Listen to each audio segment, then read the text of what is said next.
기도드립니다. 아멘. 우리 하나님께 영광의 박수 올려드립시다. 따라 고백합시다. 하나님이 너무 좋습니다. 다시 한번 하나님이 너무 좋습니다. 또 합시다. 예수님이 너무 좋습니다. 옆에 있는 사람에게 얘기합시다. 그래서 당신도 너무 좋습니다. 그래서 당신도 너무 좋습니다. 네. 조금 밑으로 좀 내려주실까요? 네. 자, 오늘은 요한복음 11장을 나누게 될 텐데 제목을 먼저 한번 읽어볼까요? 본문은 읽지 않겠습니다. 본문 읽지 않고 나누면서 계속 한 절씩 보기로 하고, 자, 제목 따라하겠습니다. 시작. 죽음과 생명의 경계이신 예수님. 한 번 더. 죽음과 생명이라고 하는 것이 있는데, 이 죽음과 생명의 경계에 계신 분이 누구시라고요? 예수 그리스도라고 하는 그런 제목을 가지고 오늘 이야기를 좀 나누도록 할 텐데, 자, 요한복음에 우리 시작할 때 요한복음엔 표적이 있다 그랬어요. 표적과 이적의 차이를 그때 얘기를 했었죠. 이적은 낳는 게 목적이에요. 그래서 이 사람이 이렇게 돼서 이러한 회복이 일어났다, 그 회복이 일어났다는 걸 알려주는 게 요한 어떤 그 다른 복음서들 공간 복음의 특징이라면, 이적, 표적은 뭐냐면 이런 일이 일어났는데 이런 일을 통해서 보니 예수는 이런 분이시다. 그러니까 이적과 표적은 예수를 드러내기 위한 거. 그러니까 요한복음은 의도적으로 7가지 표적을 얘기를 하면서 거기서 예수가 어떤 분이신지를 나타냈거든요. 근데 오늘 우리가 나누는 11장 말씀인데, 11장에 나오는 한 가지 사건이 마지막 7번째 표적이에요. 그것을 우리가 일명 죽은 나사로가 살아난 사건이라고도 얘기를 하죠. 한번 우리 같이 본문을 보면서 천천히 읽어볼 텐데요. 1번 1절 읽어보도록 하겠습니다. 자, 1절이나 1번이나 읽겠습니다. 시작. 어떤 병자가 있으니 이는 마리아와 그 자매 마르다의 마을 베다니에 사는 나사로라. 베단이라고 하는 나라. 그래서 제가 수요일 새벽 담당을 딴 날로 바꿔야지 이 시간 되면 정신이 없는 것 같아요. 베단이라고 하는 마을이 나오는데요. 이 베다니는 예루살렘으로부터 시작해서 키로수로 하면 한 4km 떨어져 있어요.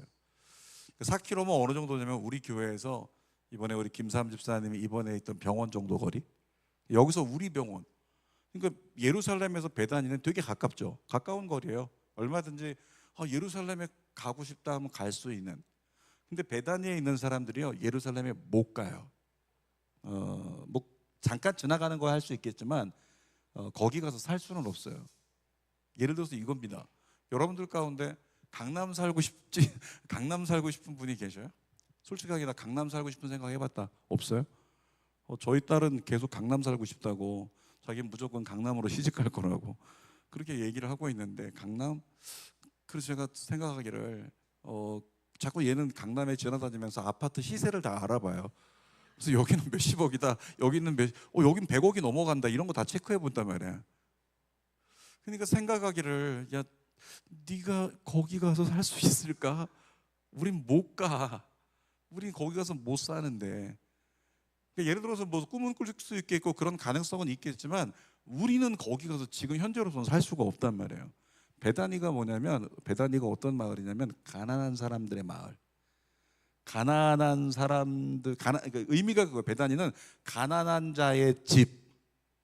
그러니까 가난한 자의 집, 도시 이름이 가난한 자의 집이니 얼마나 어렵겠어요. 또 하나의 어떤 의미가 있는데, 가난한 자의 집일 뿐만 아니라 가난, 그리고 비참한 자들의 집. 그러니까 베다니 하면 이제 그림이 그려지지 않아요? 가난한 자들의 집, 비참한 자들의 어떤 집. 그러니까 베다니 하면은 뭐 서울의 예를 들어서 해방촌, 아니면 서울의 어떤 그런 뭐 판자촌 같은 데 있잖아요. 쪽방촌 가본 분 계셔요? 방배동에? 방배동에 쪽방촌 한번 갔다가 깜짝 놀랐어요. 저희 아이 다니는 학교에 그 옆에 가보니까 쪽방촌이어가지고 우연찮게 그쪽에다 주차를 좀 잠깐 해놓느라고 주차한 다음에 시간이 남아서 올려다 보니까 뉴스에서만 봤던 쪽방촌인 거예요. 거기를 들어갔어요. 분명히 강남이에요. 근데 거기 들어갔는데 들어가자마자 시큼한 냄새가 동네에서 나기 시작하는데 진짜 이제껏 한 번도 시골에서도 본 적이 없었던, 미얀마에서나 봤었던 그런 완전히 판자에다가 비닐하우스에다가 이런 걸로 겹겹이 쌓여 있는 그런 집들이 하나씩 드러나기 시작하는데 입구가 토굴 같아요. 근데 그 속에 보니까 할머니 할아버지들이 또 어린애도 있고 그렇게 살고 있더라고요. 거길 보면서 그냥 지나가는 것만으로도 마음이 그냥 콱 하고 막히더라고요. 야, 대한민국 이 방배동, 이 서초구, 이 엄청난 땅에 그 땅 안에 있는 땅인데 거기에 이런 쪽방촌이 있다? 근데 이곳을 왜 바꿀 수 없을까? 그 돈 많은 강남 동네가 이거 하나 못 바꿀까? 결국엔 의지가 없다는 것밖에 안 보여지는 거죠. 아무튼 중요한 건 베다니가 그런 마을이었어요. 그러니까 여기는 가난한 사람들이 많이 살았기 때문에, 예루살렘은 도시예요. 그러니까 예루살렘에는 그 성지 순례하려고 뭐 절기를 따라 올라갈 수는 있지만, 근데 거기 가서 살 수가 없어요. 왜? 가난해서. 뿐만 아니라 비참한 자들의 집.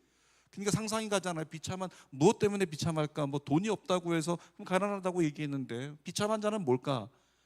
성경에서 나오는 말씀들이 떠올라요. 이스라엘 백성들의 진에서 어느 순간에 진 밖으로 쫓겨나는 사람들이 있어요. 누구였죠? 병든 사람. 병든 사람은 진 밖으로 쫓겨나요. 격리되는 거예요.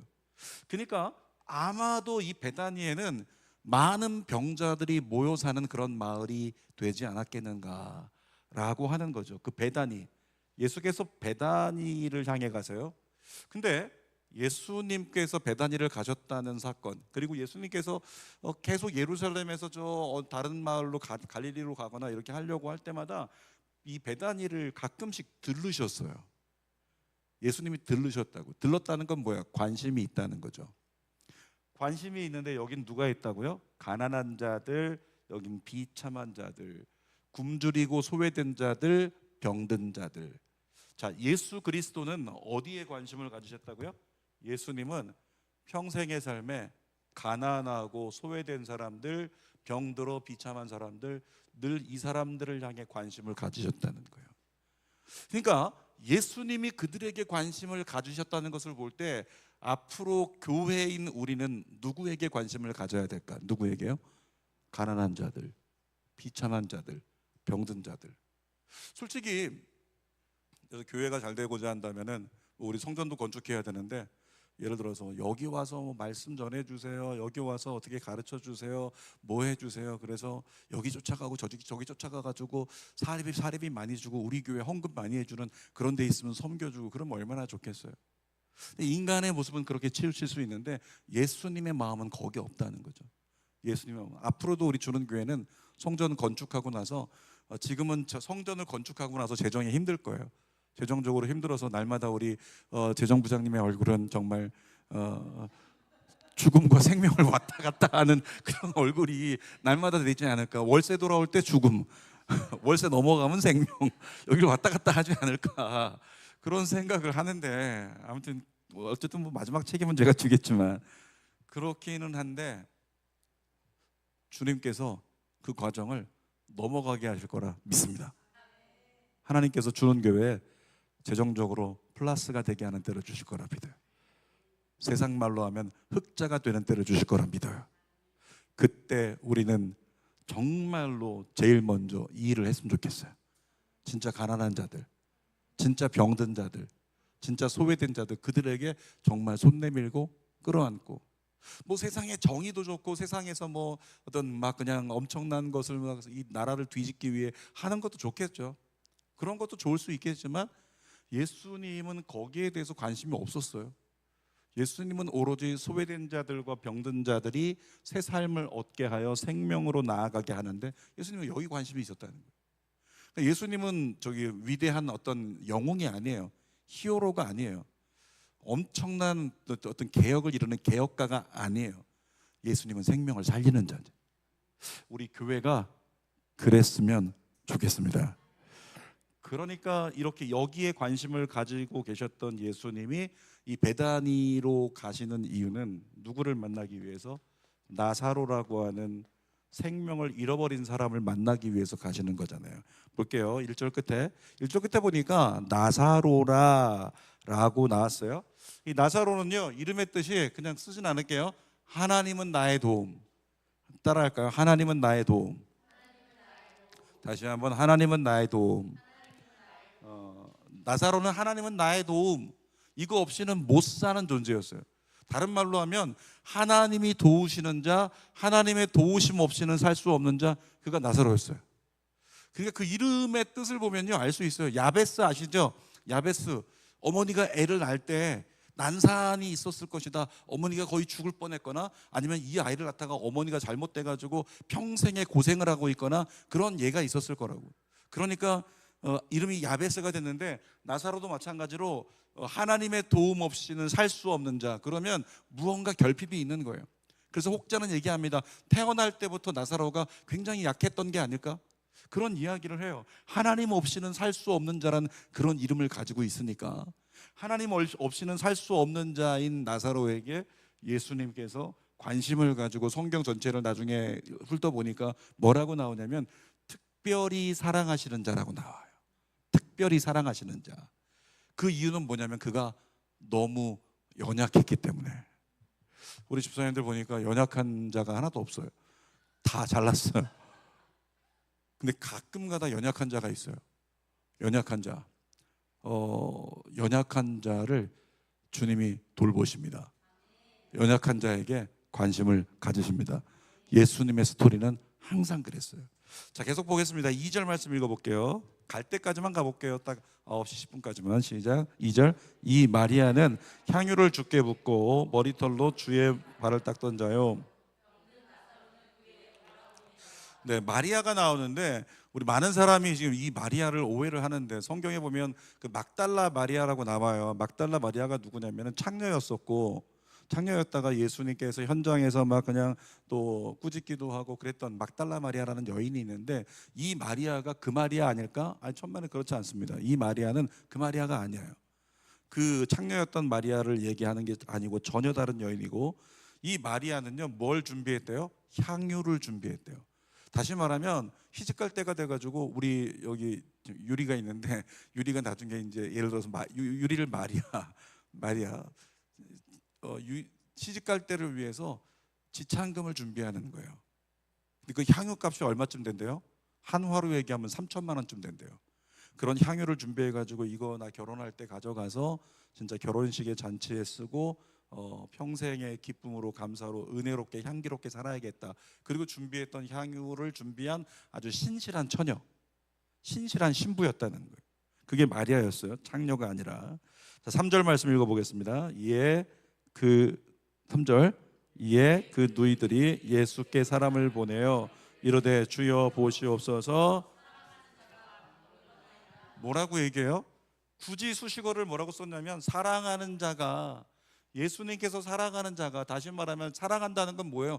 특별하게 여긴다는 거잖아요. 특별하게. 예수님께서 그렇게 특별하게 사랑하시는 자가 병들었습니다 라고 이야기를 했어요. 주님께서 특별히 사랑하셨다는데, 왜 그때 당시에 뭐 왕족들도 있고 귀족들도 있고 잘 사는 사람들도 있었을 것이고 여러 부자들도 있었을 거 아니에요. 근데 그들을 굳이 사랑하지 않고, 예를 들어서 삭개오 같은 경우에 나쁜 놈이지만 돈은 많았잖아. 삭개오를 특별히 사랑하시사 삭개오를 통해서 모든 지원을 다 받으시고, 그 다음에 예수님께서 그때 당시에 성경 복음서 한쪽에다가 잘 살펴보니까 2026년도 주는 교회를 위해서 건축 헌금을 예비하시고 이런 복음이 있으면 얼마나 좋겠어요. 아무튼 돈 많은 사람을 사랑하시고 그런 것에 대한 기록이 전혀 없다는 거예요. 예수님께서 유일하게 사랑하셨다고 하는 사람은 하나님의 도움 없이는 살 수 없는 자, 가장 비참하고 가장 가난하고 가장 소외되고 가장 아팠던 인생, 그 인생이 예수님께 특별히 사랑을 받았다는 거죠. 앞으로도 아까도 얘기했지만 우리가 사역을 할 때, 또 하나님의 일을 할 때요, 정말로 우리가 누구를 더 사랑해야 될까라고 할 때, 나에게 잘해주는 사람, 나에게 뭐 유익이 되는 사람, 이런 사람 사랑하는 게 아니라 진짜 가난하고 도움이 필요하고 힘이 없고 아프고 소외됐고 이와 같은 사람들을 더 세워줄 수 있는 이런 거예요. 우리 10명이 지금 괜찮아요. 편안하게 10명이 고만고만한 수준인데 10명 중에서 하나이가 좀 모자라다? 그러면 어떻게 맞추는 거예요? 그 모든 평균 기준을 그 하나이에게 맞추어서 좀 재미없더라도, 왜? 7인 8각 경기라는 거 알잖아요. 7인 8각 경기 양 옆에 있는 사람들이 육상 선수 출신이에요. 아무리 그래봤자 잘 뛰어갈 수 있습니까? 가운데 있는 사람이 질질 끌려가면 결국 패한다고요. 가운데 있는 사람 제일 늦어가지고 다리를 쩔뚝이고 못 걷는 사람, 그 사람에게 맞춰줘야 비로소 문제없이 잘 걸어갈 수 있는 거예요. 저는 교회가 그 공동체라고 봐요. 그래서 교회는 하향 평준화도 괜찮다. 아니 우리 교회가 그래도 좀 세련되고 좀 뭔가 좀 멋진 걸로 나가야지 굳이 하향 평준화를 이렇게 선포할 필요가 있는가, 이런 생각 솔직히 들지 않아요? 하향 평준화? 근데 하향 평준화는 우리의 수준에서 하향 평준화를 섬김으로 선택하는 것뿐이지, 하향 평준화를 선택한 교회에 하나님께서는 그 교회가 비상하는 은혜를 주신다고요. 우리 주는 교회가 그랬으면 좋겠어요. 진짜 연약한 자 주는 교회 안에 나사로가, 제가 보기에 나사로가 하나님의 도움 없이는 살아갈 수 없는 자. 제가 나사로를 지금 오늘 이렇게 준비할 때요, 주일 예배를 딱 떠올려 보니까 와, 주일 예배 절반 나사로, 뭐 이런 생각이 들어요. 하나님의 도움 없이는 살아갈 수 없을 것 같은, 전부 다 연약한 자, 전부 다 부족한 자, 그렇게 여겨지더라고요. 그런 사람들에게 마음을 가졌으면 좋겠다. 제가 주는 교회 세우기 전에 강남에서 성인들 맡아서 사역을 했는데요. 1년 사역을 하는데, 사역 처음 시작하고 나서 처음에 제가 청년들 5년 맡았다가 사역을 성인 시작했거든요. 근데 시작하자마자 3주 만에 머리부터 발끝까지 모든 게 싹 바뀌었어요. 가방을 들고 갔는데 가방이 너무 이렇게 헐어서 제 거는 레자였거든. 그 레자니까 그 레자가 다 벗겨진 것 때문에 권사님이 뭐라고 하냐면, 우리 목사님 때문에 쪽팔려 죽겠다. 목사님 때문에 쪽팔리대요. 근데 그 나쁜 의미가 아니었고, 권사님이 자존심이 상한다는 거예요. 세상에 우리가 대치동 담당하는 대가 대치동 도곡동 막 이랬거든. 여길 담당하는 교구의 우리 목사님인데, 목사님 가방이 저렇게 떨어져서요. 안 되겠다. 그래서 도곡동인가 대치동에 있는 현대백화점 가셔서 거기서 정품으로 제 평생에 정품 제대로 된 가죽 가방을 처음 들어봤는데, 자기가 마음에 드는 거 골라가지고 저희 사모님한테 사진 보내가지고, 사모님 어떠냐고, 괜찮냐고. 아니 이런 거 모르겠어요 그랬더니, 아니 우리 아들 줄 거니까 사모님이 한번 추천해 보라고, 목사님하고 나이가 비슷하다, 잘 어울리시는 것 같아요. 그리고 그 다음날 제 손에 그 가방이 쥐어져 있어요. 그리고 그 다음날 그렇게 해서 가방 들고 이렇게 왔더니 성도들이 보는데 가방이 바뀌었잖아요. 그러니까 이쪽 권사님이 가방을 선물해 주셨는데, 이쪽 권사님이 와가지고 갑자기 그러는 거죠. 목사님 신발은 보니까 신발 갑시다. 그러더니 신발을 사갖고 바꿔주신 거예요. 그런데 다음 주에 또 소문이 나가지고 저쪽에 있는 권사님이, 목사님 갑시다. 양복 한 벌 새로.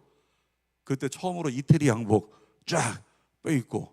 그러더니 어떤 분이 다 됐으니까 이제 할 거 없어가지고 뭐 하냐면 넥타이 하나를 선물해 오셨는데, 그 넥타이가 뭐 우리나라에 10개 이상이 없는 넥타이, 그런 넥타이가 있다고 그러더라고요. 맸는데 내 목에는 안 어울리는 거예요. 내 목에는 잘 안 어울리는 거예요. 그래서 3번 맸나? 그리고 장롱에 있다가 이사하다 잃어버렸어요. 이삿짐 애들이 가져갔나 봐.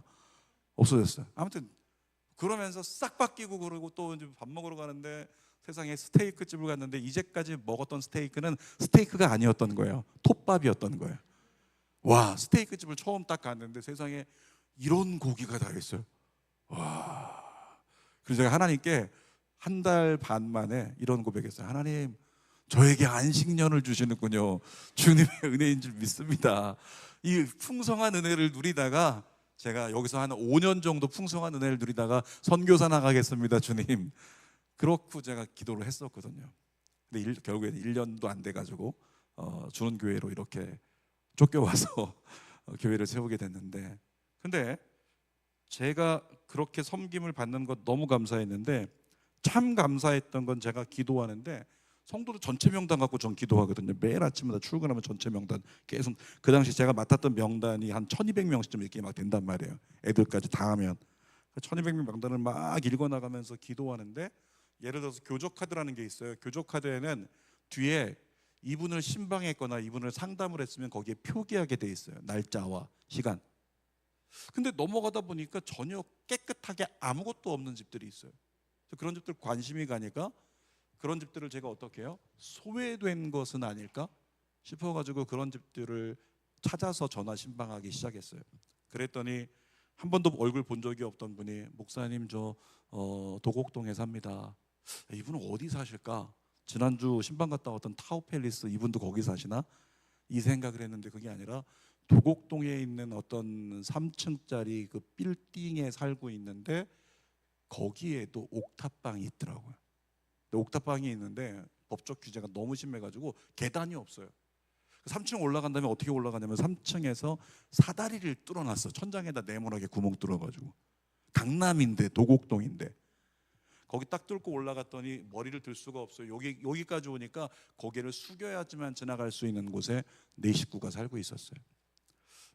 제가 그 집에 한번 갔다 오면서 강남에도 이런 분들이 있구나 해가지고 제가 일주일에 제 기억에 두 번쯤, 일주일에 이틀은 항상 퇴근할 때 한 4시쯤 넘으면 퇴근을 했는데, 그때 오늘은 쌀 사고 내일은 고기 사고 시장 바구니에서 한 보따리 시장 바구니 사고 이래가지고 오늘 여기 집 가서 신방하고 아무도 없으면 두드리고 쌀 놓고 오고 고기 놓고 오고 시장 바구니 놓고 오고 그렇게 했던 그 시간들을 보냈었어요. 세상에. 그랬더니 또 이게 소문이 나가지고 교구실에다가 자꾸 쌀 갖고 오고 목사님 이거 갖다 주시라고, 목사님 거 쓰지 말고, 그런 일들이 또 막 넘쳐나가지고 이것은 안식년의 풋불 안식년이다 이러면서 그랬었는데 김포에다 교회를 세웠네요. 아무튼 중요한 거는 어느 날 제가 그렇게 했는데 사모님하고 제가 상의한 게 아니거든요. 제 성향상 저는 이제 플로잉하는 성향이니까. 근데 이 이야기를 들었던 사모님이 너무 행복해 하더라고요. 그리고 제가 기도할 때 그 집사님들이 지금도 저희 교회 왔다 가셨어요. 가장 어려웠던 집, 제가 쌀을 6번 사드렸던 집이 지금도 그때 자기 집에 주회종이 온 게 7년 만에 처음이래요. 왜냐면 아무도 안 왔어요. 다 넉넉하고 초대해주는 그런 데만 가지 초대할 수 없는 이 상황 가운데 있는 집을 억지로 찾아와서 와준 사람이 없다는 거죠. 그래서 제가 그때 올라가서 다락방 올라가서 기도해 드리는데 네 식구가 그냥 바닥에서 펑펑 울면서 아멘 아멘. 근데 오늘 말씀을 나누다 보니까 이 생각이 들더라고요. 잘난 척입니다. 성현아 너 그때 잘했다. 별로 반응이 없네요. 성현아 너 그때 잘했다. 이 마음이 들더라고요. 그러면서 제 마음 가운데 우리 주는 교회가 뭐 여러 가지 성시화도 좋고 온갖 것들 다 좋은 것이 있지만 진짜 소외되고 진짜 병들고 아픈 그와 같은 사람들, 그들에게 손 내밀 수 있는 주는 교회가 되자, 이런 마음 나누고 싶습니다. 4절 말씀 읽어보겠습니다. 4절 시작. 예수께서 들으시고 이르시되 이 병은 죽을 병이 아니라 하나님의 영광을 위함이요 하나님의 아들이 이로 말미암아 영광을 받게 하려 하심이라. 여러분 지금 하나님의 영광에 대해서 얘기를 했는데, 하나님의 영광,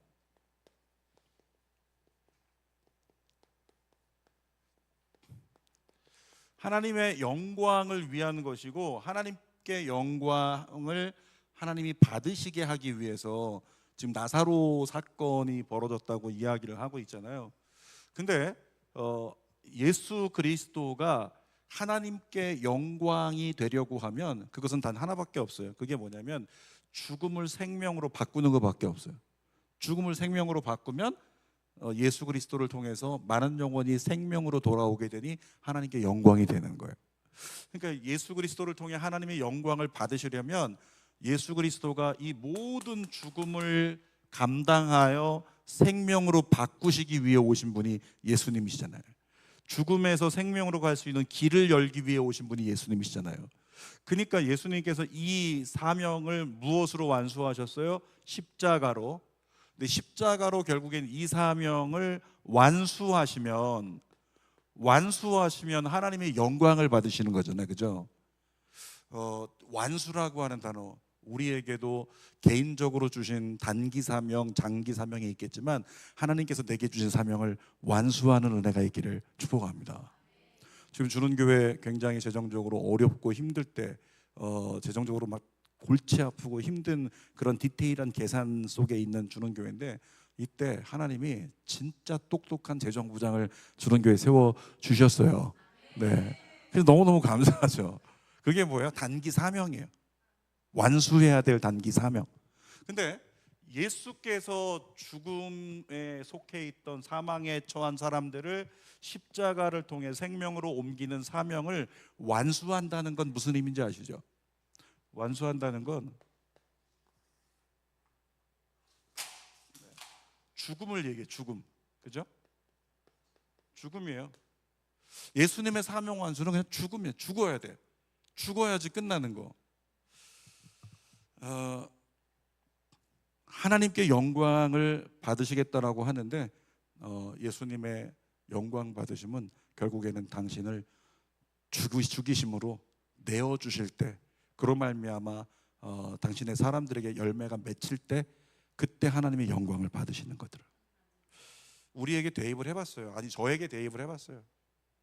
다른 거 없더라고요. 똑같더라고요. 목자인 내가 성도를 위해서 죽어야겠구나. 그래서 제가 오늘 말씀 준비하다가 주님, 또 어떻게 죽어야 되죠? 뭘 죽어야 됩니까? 주님, 어떻게 죽어야 돼요? 어떻게 죽어야 돼요? 막 그 기도를 잠깐 하고 생각을 하다가 들어왔는데 모르겠지만 그 고백 한마디가 나오더라고요. 하나님, 예수 그리스도께서 죽음으로 사명을 완수하신 것처럼 저도 제가 죽어짐으로 주는 교회를 위한 사명을 완수하게 하여 주옵소서. 그 고백을 하게 되더라고요. 자, 이 사건을 계기로요, 이 베다니에 가서 나사로를 살리는 사건을 계기로 예수님은, 잘 보세요, 나사로가 죽었잖아요. 죽었는데 죽은 자를 생명으로 바꿔놨어요. 살렸죠. 이것은 암시죠. 십자가의 암시예요. 그리고 결국에는 이 죽음에 속한 자를 생명으로 옮기기 위해 오신 분이 예수님이신데, 이 사명이 완수되면 예수님은 죽는 거예요. 그래서 이 어떤 키워드가 될 수 있는 나사로의 어떤 죽음에서 살리는 사건, 이것이 예수 그리스도께서 십자가에 달려 돌아가시는 시발점이 됩니다. 53절 한번 읽어볼까요? 53절 띄워주실래요?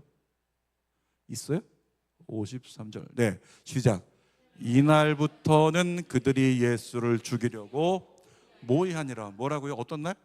베드로가 살아났어요. 베드로가 살아난 것 때문에 사람들이 안식일인데 뭐 했다, 유대인들이 바리새인들이 막 따지는 거죠. 누구길래 이런 일을 했냐, 뭐 했냐, 막 따진단 말이에요. 거기까지 나누지 않겠지만, 근데 막 따지다가 결국엔 이들이 마지막에 뭐라고 결의를 했냐면, 안 되겠다, 예수 가만두면 안 되겠다, 죽여야 되겠다, 이렇게 결정을 했다는 거예요. 무엇 때문에? 죽음을 생명으로 바꾸는 역사가 예수를 통해 일어났어요. 자, 사탄이 원하는 건 뭐예요? 사탄이 원하는 건 다 죽이는 거잖아요. 도적이 오는 것은 도적질하고 죽이고 멸망시키려는 거. 사탄이 원하는 건 죽이려는 건데, 예수가 나타나가지고 뭐 했어요? 자기들이 죽여가지고 다 썩은 내가 나는 나사로를 예수가 살려버렸어요. 썩어가지고 더 이상 아무것도 할 수 없는 폐인된, 무너져버린 교회, 그걸 예수가 살렸단 말이에요. 그러니까 사단 입장에서는 안 되겠다, 예수를 처치하지 않으면 우리가 다 죽여놓은 사람들 다 뺏기겠다. 이것 때문에 결국에 바리새인들과 유대인들 심령 속의 역사에서 안 되겠다, 지금 이 구절, 예수를 죽이려고 모의하니라, 이 역사가 일어난 거죠. 자, 5절 말씀 읽어보겠습니다. 5절 6절 시작. 예수께서 본래 마르다와 그 동생 나사로를 사랑하시더니 나사로가 병들었다함을 들으시고 그 계시던 곳에 이틀을 더 유하시고. 어떤 사람이 질문합니다. 왜 예수님은 이틀 더 유하셨을까요? 여러분, 그거 잘 몰라요. 성경 읽어봐도 예수님께서 왜 이틀을 더 계셨는지 그것은 알 수가 없습니다. 다만 우리가 알 수 있는 거 한 가지는 뭐냐면, 카이로스와 크로노스, 이건 알고 있죠. 카이로스와 크로노스. 카이로스는 어떤 시간이에요? 하나님의 절대적인 시간이에요. 다 쉬운 말로 하면 하나님의 때 카이로스, 사람의 때 크로노스. 크로노스는 지금 8시 54분인데 8시 54분 됐네. 크로노스. 하나님의 때는 뭐냐면 카이로스. 하나님의 때는 이 예배가 언제 끝날지 몰라. 이게 하나님의 때인 거예요. 그게 하나님의 때인 거예요. 제가 예전에 그 청년들 맡았을 때, 청년들 처음 맡아서 이제 이번에 수련회가 있었고 그 다음에 1년 뒤에 수련회가 있었는데, 이번에 하다가 청년들이 저에게 자랑을 했어요. 자랑이었지만 저한테는 도발이었어요. 목사님, 저희 예전에요 3년 전에 우리 아무개 목사님하고 있을 때요 진짜 뜨겁게 성령 대망회를 6시간 했어요. 아, 6시간 했다고 그랬나? 6시간 했대요. 너무 행복했대요. 그때 수련회 갔습니다. 제가 성령 대망회 몇 시간 했을까요? 8시간 했습니다. 8시간. 8시간 했어요. 상상이 가요. 8시간? 찬양을 1시간 반 했어. 찬양팀에게 일부러 끝까지 해라, 다 쏟아부어라, 오늘밖에 없다고 생각해라. 그랬더니 얘들이 1시간 반 하더라고요. 찬양 1시간 반 하고 그 다음에 1시간 반 찬양 끝난 다음에 기도 1시간 했어요. 기도를 1시간 하고 말씀을 1시간 반을 나눴어요. 그리고 이제 다시 또 찬양하고 기도하고 해서 총 끝나는 시간이 거의 8시간 가까이. 아이들이 질려서 그 다음부터 더 이상 얘기를 안 하더라고요. 그 다음에는 수련회 때 성령대망이 3시간 끝나버렸어요. 아무튼 지금 이 얘기를 왜 했는지 모르겠는데, 그래요. 그 아이들이 몇 시간 할지 그날 몰랐던 거예요. 6시간 했어? 최대한 노력해 볼게. 그러니까 애들은 생각하기에 야 6시간 다 됐다, 이제 끝나겠지, 크로노스. 근데 어떻게 해요? 성령께서 저를 통해서 이끌어 가시는 시간은 8시간이 돼야 카이로스였던 거예요. 그러니까 우리가 삶을 살아갈 때, 우리 주는교회에서 성전 비전센터 건축하는 것도 마찬가지고 다 마찬가지잖아요. 지금 성전 그 부지에서 올라가는 거 이렇게 보면 지금 입구에 있는 구조물만 만들고 있거든요. 그러니까 본 건물은 올라가지 않았어요.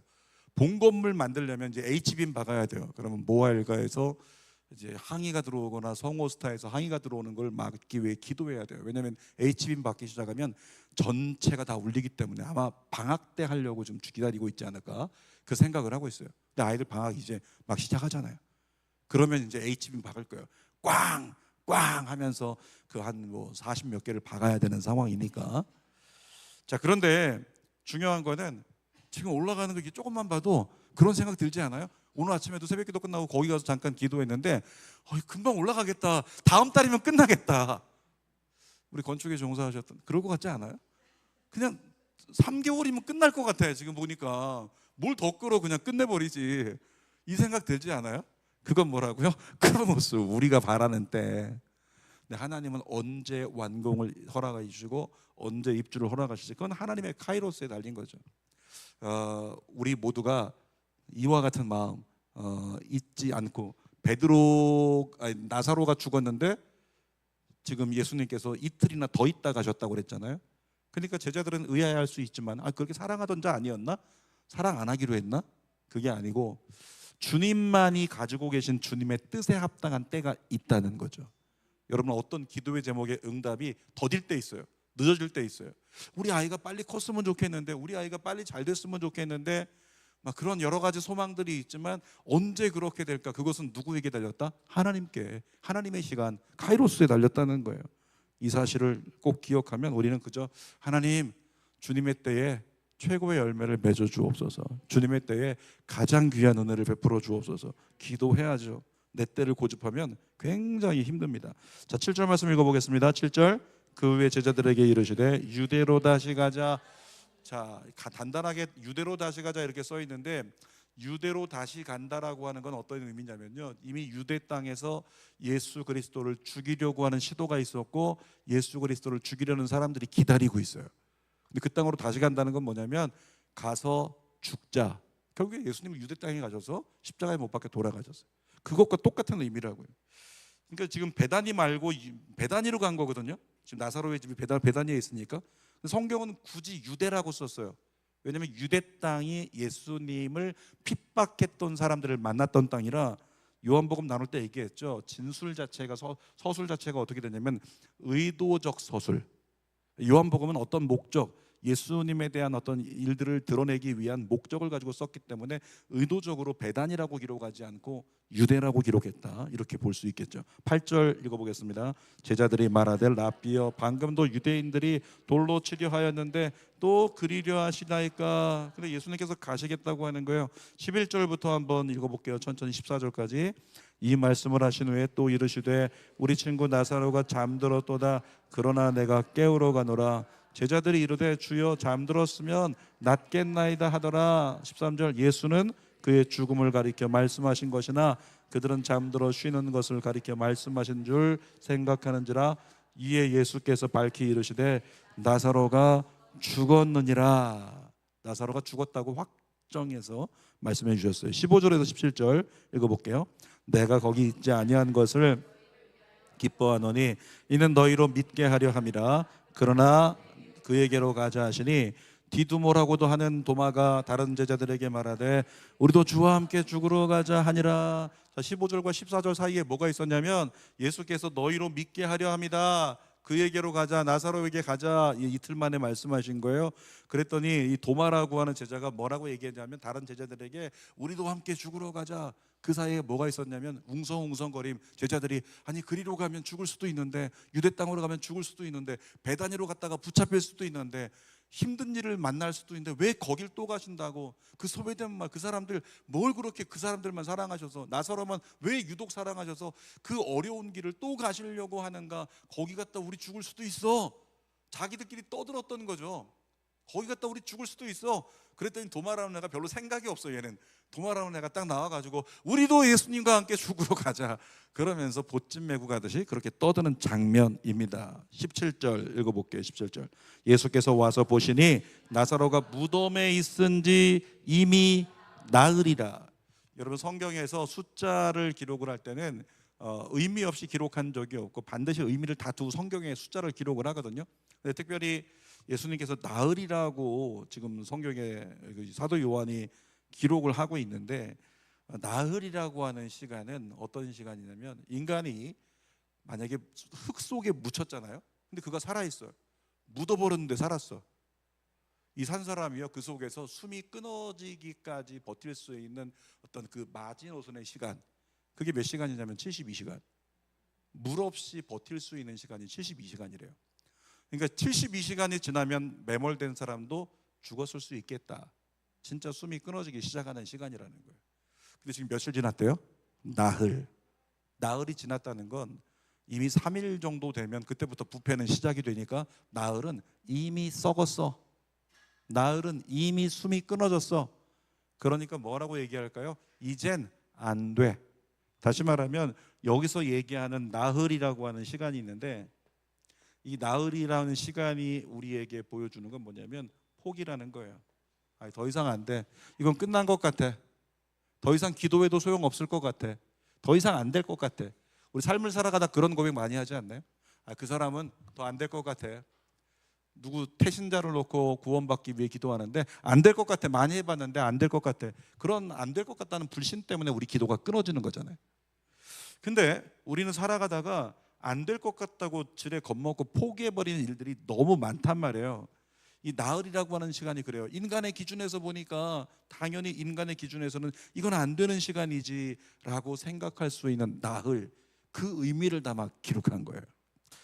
유대인들의 장례 풍습이 있는데요, 가족들이 세상을 떠나면 애도 의식을 갖는데 유대인들은 제일 먼저 뭘 하냐면 옷을 막 찢어요. 옷을 찢고 그 다음에 거룩한 친구들이라고 하는 장례위원회를 소집해가지고 장례위원들이 와가지고 시신을 안치하고 그다음에 시신 주위에다가 촛불을 이렇게 밝혀둡니다. 그러면 촛불 사이로 사람들이 와가지고 우리 인사하는 것처럼 붙잡고 얘기하는 거예요. 근데 유대인들이 꼭 하는 게 있대요. 용서하는 시간을 갖는데요.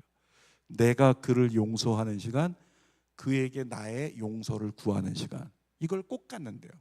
그래서 절대적으로 사람이 죽음을 통해 떠나보내는 그때에 용서라고 하는 것이 관계를 회복시켜 관계가 살아나는 생명을 얻게 하는 것.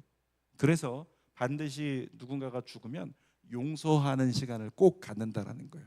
그러니까 우리 교회 공동체도 진짜 살아나고자 한다면 용서하는 시간을 꼭 가져야 되겠죠. 자, 근데 유대인들은 장례식을 7일간 해요. 7일간 애도 기간을 갖는 거예요. 근데 지금 나흘 지났잖아요.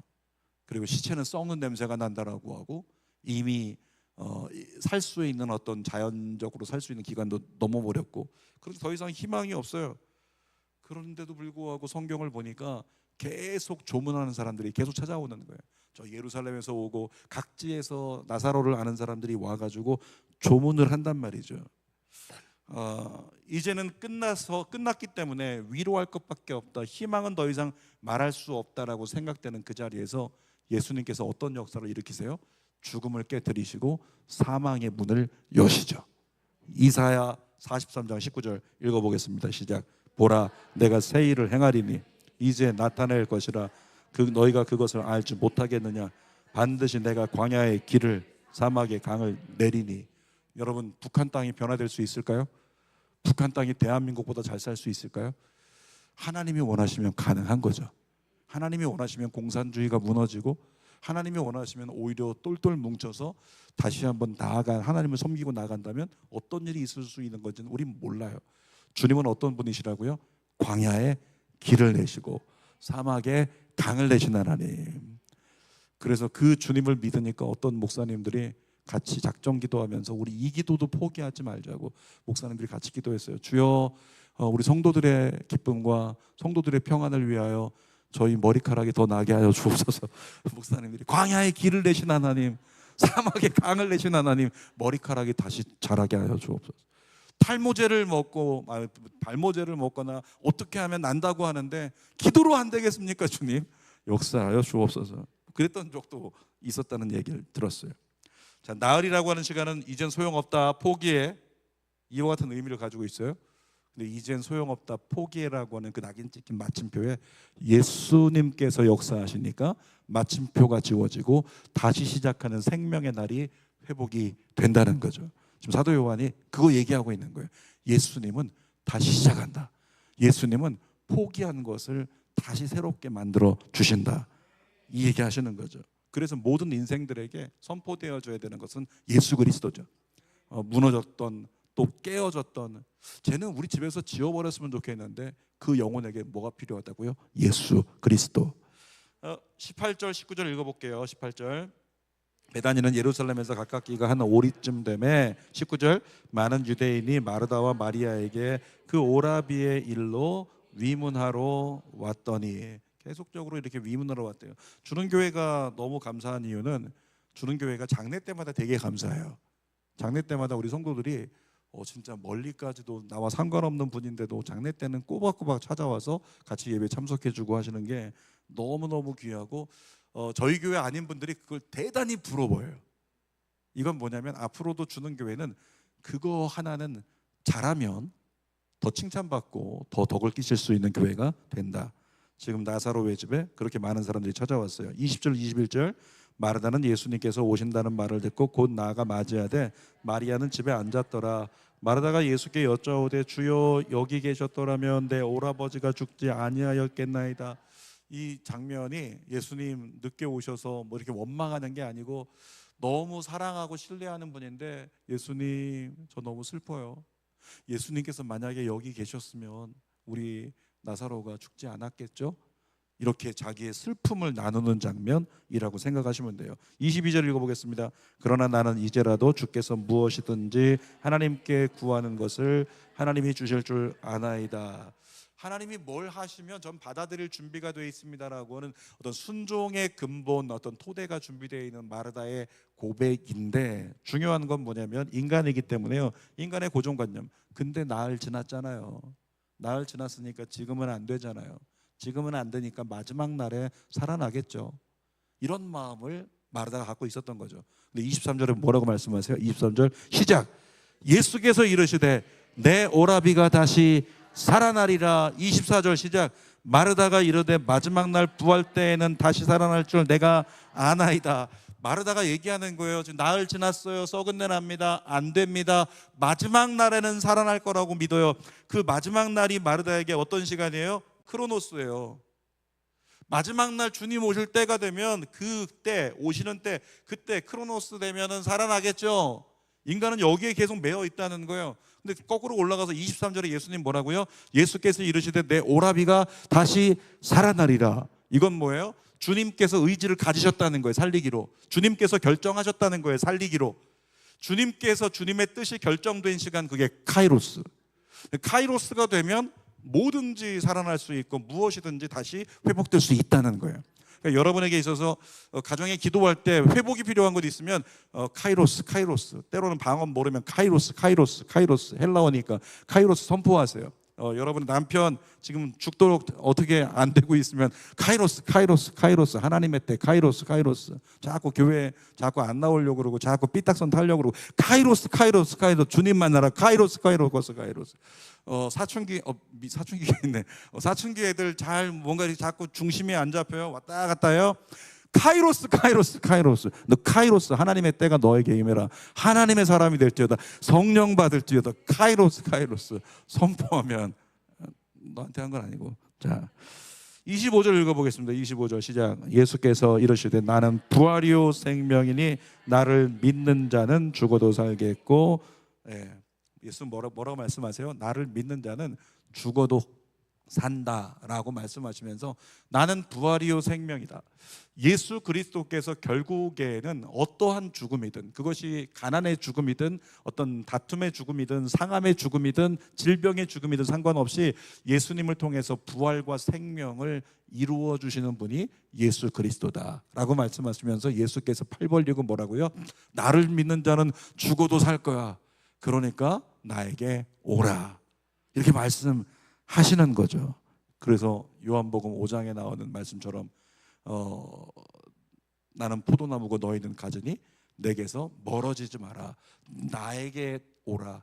내가 너희를 살리리라. 이 말씀을 하고 있는 거죠. 나머지 거는 쫙 넘어가서 다 넘어가서 끝내겠습니다. 마지막에 이런 장면이 있는데 44절 한번 마지막 절 읽어볼까요? 44절 굉장히 네, 듬직한데 빠르네요. 44절 읽겠습니다. 시작. 죽은 자가 수족을 배로 동인 채로 나오는데 그 얼굴은 수건에 쌓여 있더라. 예수께서 이르시되 풀어놓아 다니게 하라 하시니라. 자, 태초에 뱀이 하와를 속였어요. 아담을 속였어요. 그래서 하와와 아담이 가지고 있던 영원한 생명을 깨뜨리고 그들을 사망의 저주, 죽음에 이르게 했잖아요. 죽음에 이르게 했는데 죽음에 이르게 되었을 때 그때부터 그들은 죄의 종로로 타면서 어떻게 됐어요? 묶여 있었잖아요. 묶여 있었는데 지금 44절에 예수님께서 뭐라고요? 사망의 저주, 나사로에게 임한 사망의 저주가 나사로를 묶어 놓았는데 죽음의 그 죄의 저주로 묶여 있던 나사로를 어떻게 해요? 고치시고 생명으로 인도하신 다음에 선포하셨죠. 풀어놓아 다니게 하라. 너는 죄사함 받았다. 이젠 자유하다. 묶인 자로 살지 말라. 죄의 종로로 타지 말라. 너는 자유하다. 풀어놓아 다니게 하라. 이렇게 말씀하셨죠.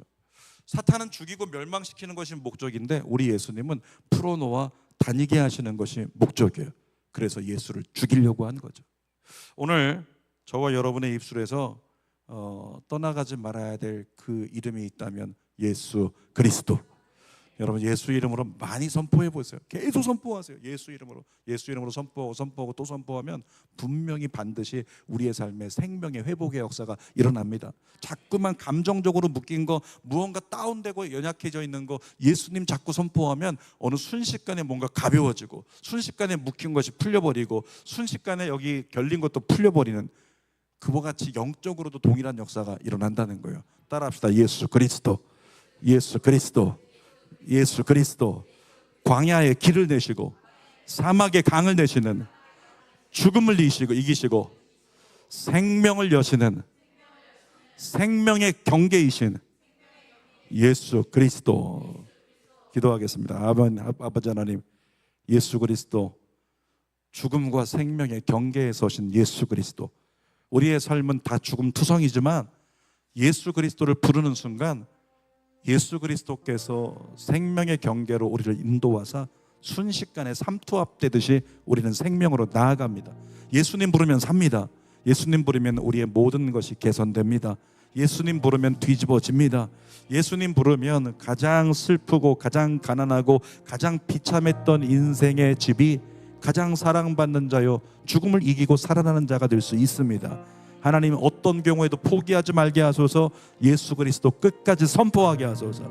예수 그리스도 우리의 삶에 큰 기적을, 큰 길을, 큰 능력을 베풀어 주시옵소서. 예수님의 이름으로 기도하옵나이다. 아멘.